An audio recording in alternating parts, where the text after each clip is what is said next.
의금부의 허종무는 태영에게 말했다. 주인을 해하고 도망쳤으며 양반 옥태영의 행세를 했으므로 김소혜의 노비로 돌려보낸다라고 말하며 소혜에게 보냈다. 조금 뒤 종사관이 새로운 증거가 나왔다고 말하며 태영이 오라버니를 가리켰다. 그는 태영이 동생이 맞다고 증언했다. 허종무는 급히 태영을 데려오라고 했다. 그리하여 소혜에게 넘겨지기 전에 태영을 데려올 수 있었다. 소혜는 자신의 노비가 맞다며 태영을 붙잡으려 했으나 한 발 늦은 뒤였다. 화가 치민 소혜는 다른 노비에게 화풀이를 시작했다. 이어서 비명소리가 울려 퍼졌습니다. 노비들의 고통스런 울음소리였습니다. 김소혜는 임금의 어명을 무시한 채 노비들을 잔인하게 학대하고 있었습니다. 네, 이놈. 감히 주인을 무시해? 김소혜의 날카로운 목소리가 울렸습니다. 그녀의 명령에 따라 노비의 다리가 부러지는 소리와 함께 비명이 터져나왔습니다. 이 모든 광경을 지켜보던 다른 노비들은 공포에 떨며 숨을 죽였습니다.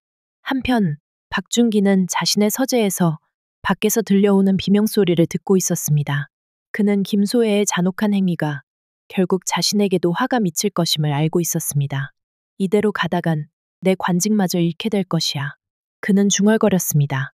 박준기는 소혜와 결혼으로 땅과 재산을 얻었고 더 빼올 것이 없음을 알고 소혜를 내치기로 합니다.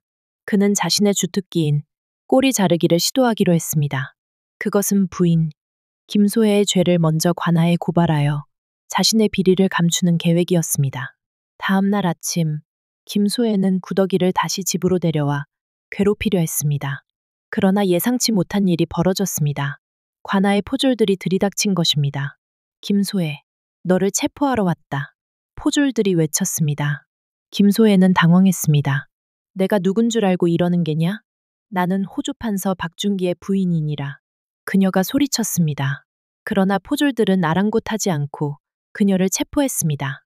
김소혜는 남편 박준기가 자신을 고소했다는 사실을 알고 경악했습니다.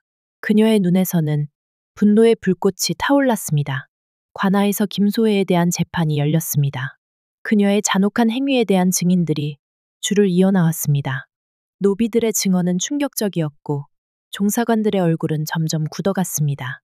피고 김소혜, 너는 임금의 어명을 어기고 노비들을 잔인하게 학대했으며 심지어 살인까지 저질렀다. 이에 대해 할 말이 있는가? 종사관이 물었습니다. 김소혜는 마지막까지 버텼습니다. 그들은 천한 노비일 뿐입니다. 제가 어찌 잘못했다고 할 수 있겠습니까? 그러나 증거는 명백했습니다. 종사관은 최종 판결을 내렸습니다.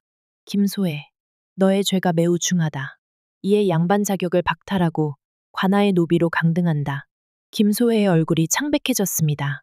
그녀는 자신의 운명이 바뀌는 순간을 믿을 수 없다는 듯 멍하니 서 있었습니다.